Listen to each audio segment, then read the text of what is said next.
Hello दोस्तों, हमारे YouTube channel में आप लोगों को स्वागत है।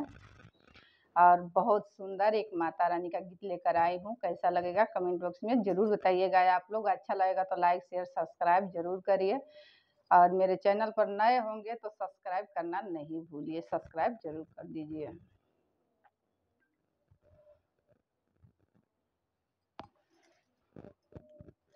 बधैया राउर सोनी के अइनी हे मैया, बधैया राउर सोनी के, बधैया राउर सोनी के, बधैया राउर सोनी के अइनी हे मैया, बधैया राउर सोनी के।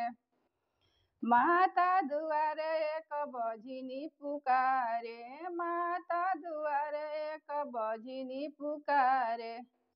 अरे बजनी के गोदी भरी दे मैया, बधैया राउर सुन के अइनी हे मैया, बधैया राउर सुन के। माता दुआरे एक लांगड़ा पुकारे, माता दुआरे एक लांगड़ा पुकारे। अरे लांगड़ा के पावा दे मैया, बधैया राउर सुन के अइनी हे मैया, बधैया राउर सुन के, बधैया राउर सुन के, बधैया राउर सुन के आ गइनी हे मैया, बधैया राउर सुन के। अइनी हे मैया, बधैया राउर सुन के। माता दुआरे एक कोरिया पुकारे, माता दुआरे एक कोरिया पुकारे।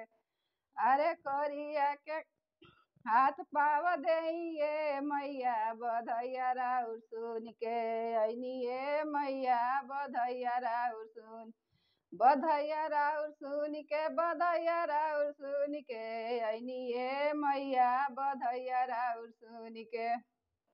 माता दुआरे एक अन्हारा पुकारे, माता दुआरे एक अन्हारा पुकारे।